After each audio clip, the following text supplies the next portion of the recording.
तो स्टूडेंट्स, आज हम एक नया चैप्टर समझने जा रहे हैं जिसका टॉपिक है इक्वेशन। तो सबसे पहले हम समझते हैं इक्वेशन क्या होती है। देखिए, जैसे हम अपनी जो जनरल लैंग्वेज होती है उसमें हम बोलते हैं, जैसे मान लीजिए कि राम हैज 5 balls। ओके, ये हमने बोला, ये एक लैंग्वेज का टर्म है जो एक इंग्लिश लैंग्वेज है। जैसे हिंदी में मैं बोलूँ तो हिंदी में मैं से बोलूँगा राम के पास में 5 गेंद है, बॉल्स है। लेकिन जब हमें इसी को मैथमेटिक्स में रिप्रेजेंट करना है, मैथ में रिप्रेजेंट करना है, जब हम उसको रिप्रेजेंट करते हैं, जब जो मैथ की लैंग्वेज है उसको बोला जाता है इक्वेशन। यहाँ तक मैं समझता हूँ सभी को क्लियर हो गया होगा। ओके, जब हम किसी भी लैंग्वेज को, इंग्लिश हिंदी जो भी लैंग्वेज है, उसको मैथमेटिक्स की लैंग्वेज में रिप्रेजेंट करते हैं, उसको हम इक्वेशन बोलते हैं। यहाँ तक सभी को क्लियर है? Okay, good. अब आगे बढ़ते हैं। जैसे समझने के लिए मैं आपको बताता हूँ, मैंने बोला रोहन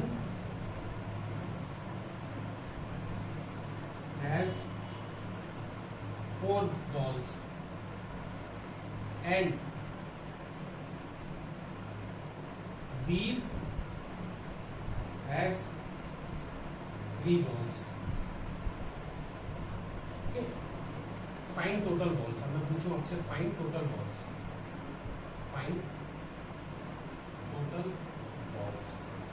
तो आप सभी बता दोगे कि रोहन के पास में 4 बॉल्स हैं और वीर के पास में 3 बॉल्स हैं।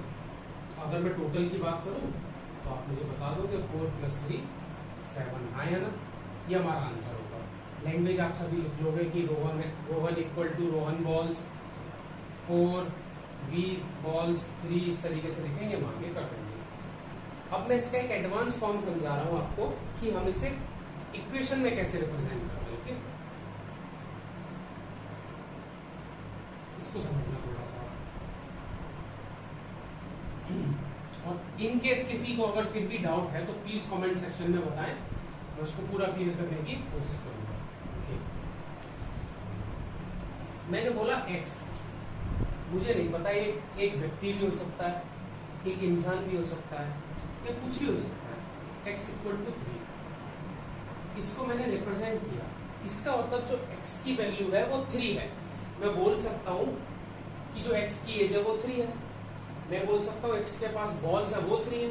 मैं बोल सकता हूं x जो है, जो उसके पास में पैसे है वो 3 है। ये इक्वेशन में जब हम मैथमेटिक्स में किसी चीज को इक्वेशन फॉर्म में रिप्रेजेंट करते हैं तो ये उसकी वैल्यू होती है। लेकिन हमें इस वैल्यू का ये नहीं पता होता अगर जब तक हम लिखे नहीं, मेंशन नहीं करें कि ये है क्या। ओके, समझ में आ रहा होगा आपको? ठीक है। अब जैसे क्वेश्चन मैं आपको समझाता हूँ, क्वेश्चन से मैं समझाना आपको समझाऊंगा। मैंने बोला एक कोई भी क्वेश्चन लेते हैं।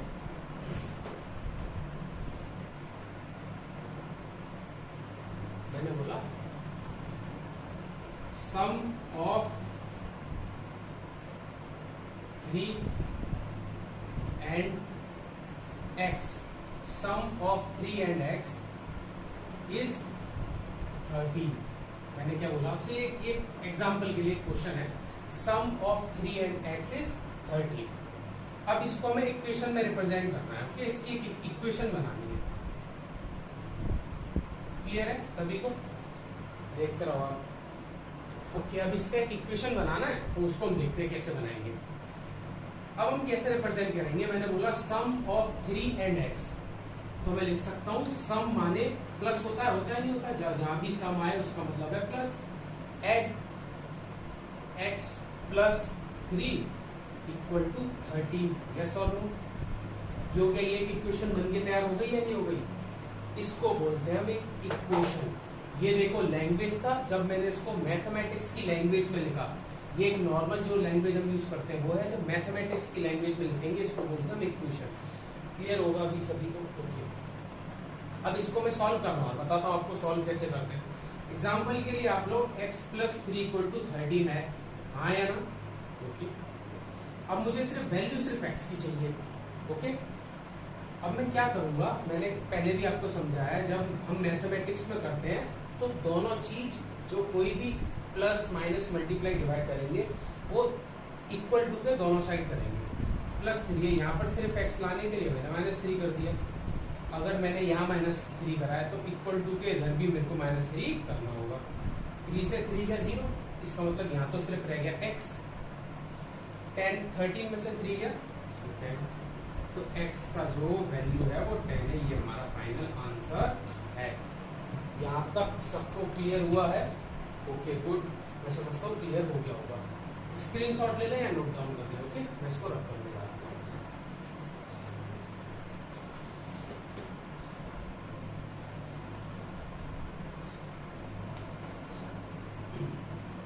थोड़ा सा अब आगे चलते हैं। ओके, एडवांस चलते हैं जिससे हम और चीजों को भी समझते हैं। ओके, अब मैं कुछ क्वेश्चन देता हूँ आपको वो सॉल्व करने होंगे। मैंने बोला आपसे क्वेश्चन है एनसीईआरटी का ही है, 5p + 2 = 17 और यहाँ पर p को हमें फाइंड करना है। ओके, समझ जाए इसको कैसे करेंगे। 5p + 2 है ना, अगर मैं 2 दोनों साइड से माइनस कर दूंगा तो सिर्फ यही वाला टर्म रह जाएगा। मैंने -2 यहाँ किया और मैंने आपको बोला है जब कोई भी चीज का प्लस माइनस करेंगे तो वो इक्वल टू के दोनों साइड करेंगे। तो मैंने 17 - 2 किया, 2 में से 2 गया 0, तो सिर्फ 5p रह गया। 5p = 15। ओके, ये सब अभी तक समझ में आया होगा हर किसी को। अब आप देखिए एक बात को बहुत ध्यान से समझना, यहाँ पर ये जो p है वो 5 के साथ मल्टीप्लाई कर रहा है। जब हम किसी भी नंबर को इस तरीके से लिखते हैं 5x 7p 3a, इसका मतलब ये नंबर इसके साथ मल्टीप्लाई करता है। अभी देखिए यहाँ पर p के साथ 5 मल्टीप्लाई कर रहा है। और क्योंकि मेरे को वैल्यू सिर्फ p की चाहिए तो मैं 5 का यहाँ डिवाइड करूंगा या नहीं करूंगा सिर्फ p लाने के लिए, क्योंकि 5 से 5 कैंसिल रह जाएगा, 1p रह जाएगा। सेम मैंने बोला जब हम किसी चीज का डिवाइड यहाँ करेंगे तो उस चीज का डिवाइड यहाँ करेंगे। मैंने 5p को p बनाने के लिए 5 से डिवाइड किया तो मुझे इधर भी डिवाइड करना पड़ेगा। 5 से 5 कैंसिल हो गया, कट गया। अब 5 से 15 कितने टाइम जाएगा? 3 बार, तो p की वैल्यू 3 आ गई। सभी को क्लियर है? मैं समझता हूँ सभी को क्लियर हो गया होगा। एक बार नोट डाउन करें फिर हम आगे बढ़ते हैं। क्लियर है ना? इन केस अगर फिर भी आपको कोई प्रॉब्लम है तो कमेंट सेक्शन में आप बताएं, मैं इसका PDF फॉर्म में भी आंसर दे दूंगा। ओके, नोट डाउन करें जल्दी फास्ट।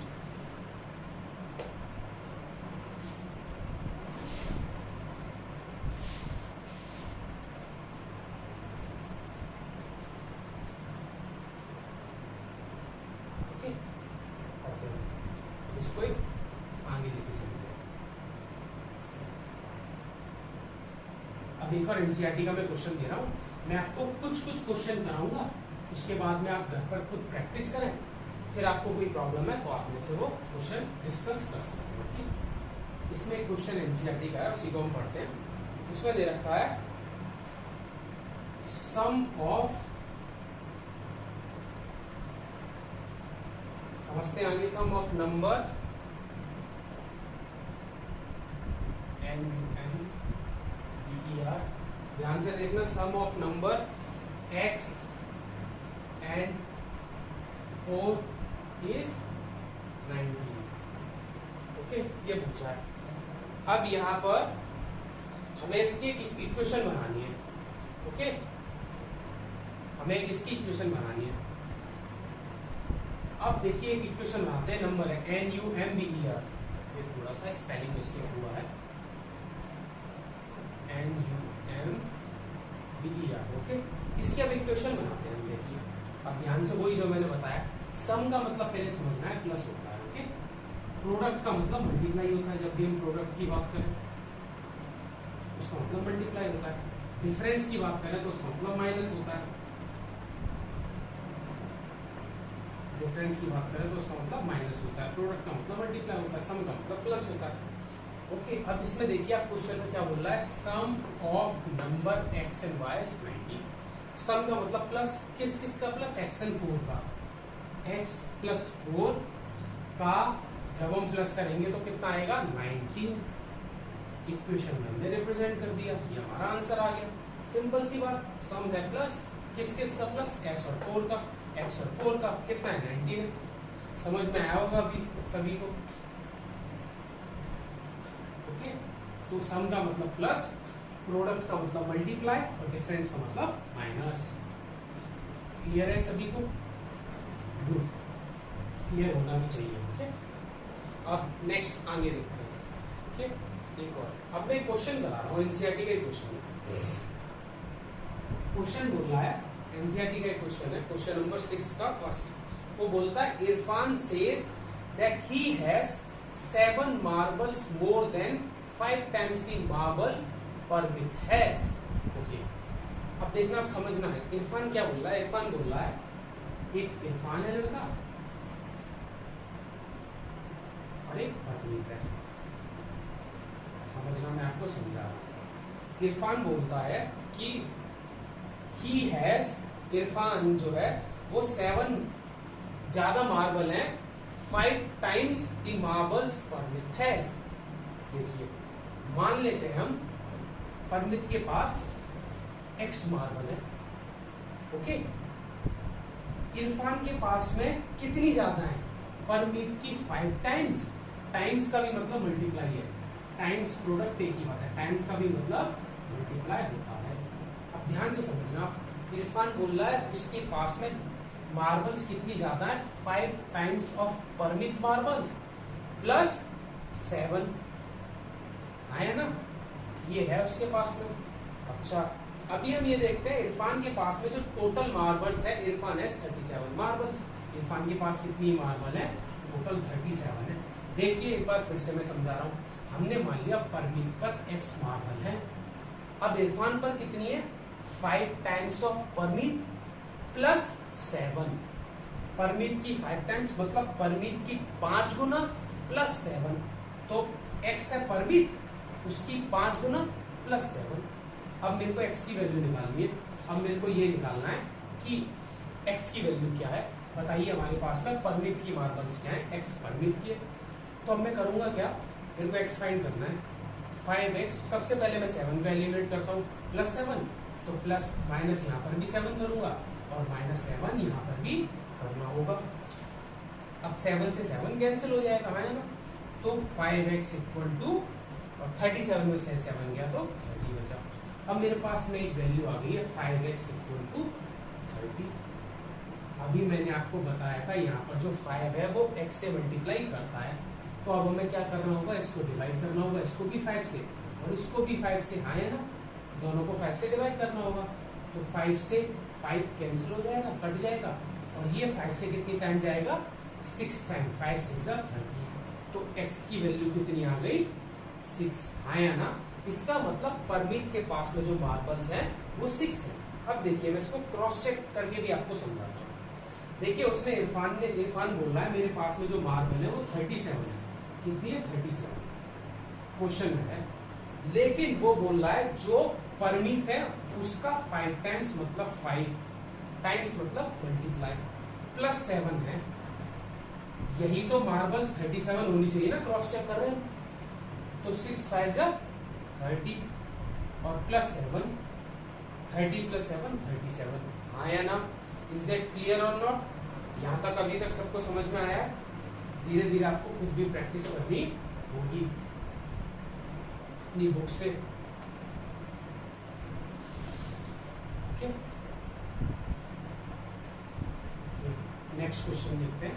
अभी मैं ये आशा करता हूँ आप सभी को समझ में आ रहा होगा। ओके, एक नेक्स्ट क्वेश्चन और देखते हैं, इसको भी समझते हैं। इसमें कुछ हमारे पास में इक्वेशन दे रखे हैं, उनको सॉल्व करना है। तो मैं आपको एक एग्जांपल से समझाता हूँ। जैसे एक इक्वेशन दे रखी है हमारे पास में, 5x प्लस 7 इक्वल टू 90। इसको ले लेते हैं हम 97। अभी एक ऐसी इक्वेशन समझाते हैं जिससे आंसर है, प्रॉपर आंसर। ये एक इक्वेशन हमको कोई दे रखी है। अब इसमें हमसे वो क्वेश्चन में पूछ रहा है कि p की वैल्यू फाइंड करें। आप p की वैल्यू फाइंड करनी है, p की वैल्यू निकालनी है। ओके, कोई प्रॉब्लम नहीं। ये एक इक्वेशन दे रखी है। अभी आप सब खुद इसको नोट डाउन करें कॉपी में और मेरे साथ साथ करने की कोशिश करें। अभी देखिए एक इक्वेशन दे रखी है, सबसे पहले मेरे को यहाँ से 7 को हटाना है, नहीं हटाना है। 7 को हटाने के लिए हम क्या करेंगे, दोनों तरफ 7 माइनस कर देंगे।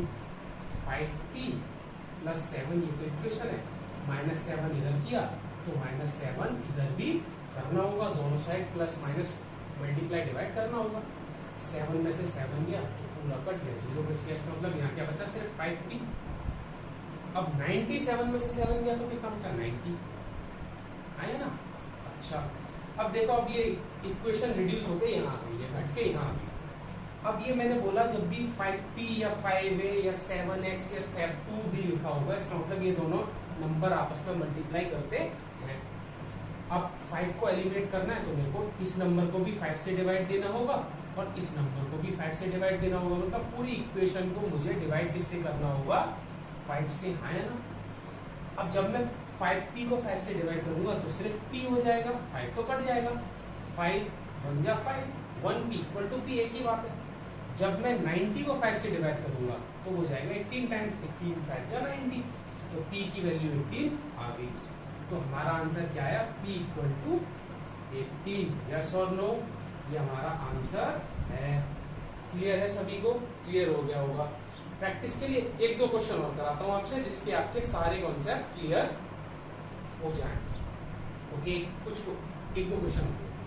ओके, देखिए जो मैं अपना जो हार्डवर्क है वो मैं कर रहा हूँ। अगर आपको इसको बहुत अच्छी तरह समझना है, एग्जाम्स में अच्छे नंबर लाने हैं, तो आपको खुद प्रैक्टिस करना होगा।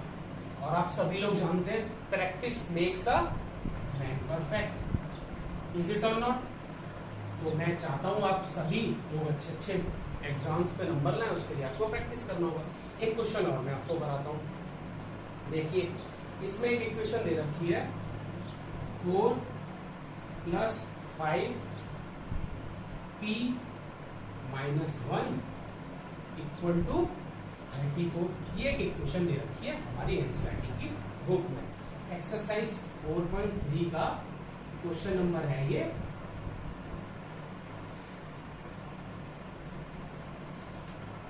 p - 1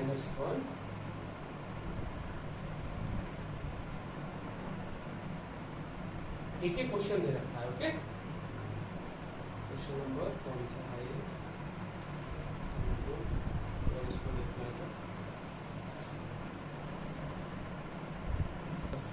तो ये क्वेश्चन नंबर है 3 का डी। ओके, अब इसको सॉल्व करते हैं। देखिए सबसे पहले एक क्वेश्चन कोई हमको गिवन है। अब आप देखिए समझिए, ये एक ऐसा टर्म है जिसको हमें बाद में सॉल्व करना होगा। सबसे पहले हम 4 को हटा सकते हैं, तो मैं क्या करता हूँ, मैं यहाँ भी 4 का माइनस करता हूँ। 4 - 4 5p - 1 इक्वल टू 34। और यहाँ भी 4 माइनस करूंगा, क्योंकि मैंने 4 यहाँ माइनस करा तो यहाँ भी माइनस करूंगा। अब देखो मैंने अभी आपको समझाया है, इसका मतलब जब ये ब्रैकेट भी आ जाए, बोर्ड मास आपने पढ़ा होगा ना, बोर्ड मास, तो सबसे पहले हम ब्रैकेट को सॉल्व करते हैं। ब्रैकेट का क्या मतलब होता है, मल्टीप्लाई। तो ये इससे मल्टीप्लाई कर रहा है। ओके, 4 में से 4 गया तो 0, और 34 में से 4 गया तो सिर्फ 30। इसका मतलब यहाँ बचेगा 5p - 1 इक्वल टू 30। सभी को क्लियर हुआ ना। देखो मैंने दोनों साइड 4 माइनस किया, यहाँ भी 4 माइनस किया तो कैंसिल हो गया। 30 4 में से 4 माइनस किया तो 30 बचा। अब ये यहाँ पर मल्टीप्लाई कर रहा है, बोर्ड मास कोई ब्रैकेट मल्टीप्लाई कर रहा है, तो मैं यहाँ भी 5 का डिवाइड दूंगा और यहाँ भी 5 का डिवाइड दूंगा। यस और नो, मैं डिवाइड कर रहा हूँ 5 से दोनों तरफ। जब मैं इसको 5 से मैंने डिवाइड किया तो 5 से 5 कैंसिल, इज इट और नो, 5 बन जा 5, तो यहाँ बचा p - 1। यहाँ अच्छा 30 को 5 से डिवाइड करेंगे तो 5 6 जा 30, तो यहाँ बचा 6। इसका मतलब हमारे पास में इक्वेशन आ गई है p - 1 इक्वल टू 6। अब मेरे को इसे भी एलिमिनेट करना है, -1 को। अच्छा अब -1 + 1 से तो खत्म होगा, है ना। जब हम -1 में +1 कर देंगे तो 1 - 1 0। तो मैंने क्या करा, यहाँ p - 1 है, यहाँ भी +1 किया। और मैंने बताया जब एक साइड कोई नंबर प्लस माइनस करेंगे तो दूसरी साइड भी करेंगे, तो 6 + 1 -1 से +1 तो कैंसिल हो गया, कट गया। तो p की वैल्यू क्या आ गई और 6 + 1 7, तो हमारा आंसर क्या आया 7। इज इट क्लियर और नॉट? सभी को अच्छे तरीके से क्लियर हो गया होगा। एक बार फिर से मैं आपको समझाता हूँ इसी क्वेश्चन को। देखो ये एक इक्वेशन गिवन है, हम क्या करते हैं सबसे पहले 4 को हटाते हैं, तो हमने यहाँ भी -4 किया और यहाँ भी -4 किया। जब हमने दोनों तरफ 4 को माइनस किया तो सिर्फ ये बचा, 4 से 4 तो कैंसिल हो गया और 34 में से 4 गया तो बचा 30। तो आगे हमारे पास में 5 ब्रैकेट में p - 1 = 30। अब मैंने बताया 5 यहाँ पर मल्टीप्लाई कर रहा है तो इसको भी हमें डिवाइड करना होगा। जब 5 का यहाँ डिवाइड करेंगे तो यहाँ भी करना होगा। उसके पास में हमारे पास में उसके बाद इक्वेशन आ गई p - 1 = 6। अब मैंने बताया क्योंकि -1 को हमें काटना है, कैंसिल करना है, यहाँ पर सिर्फ p की वैल्यू रहनी चाहिए, तो -1 को +1 से हम कैंसिल कर देंगे, न्यूट्रल हो जाएगा। +1 यहाँ किया तो +1 यहाँ भी करना होगा, तो 6 + 1 7 आंसर। क्लियर है सभी को या नहीं? ओके गुड, ठीक है। तो फ्रेंड्स, स्टूडेंट्स, वीडियो अच्छी लगी हो तो लाइक करें, शेयर करें, सब्सक्राइब करें। Thank you.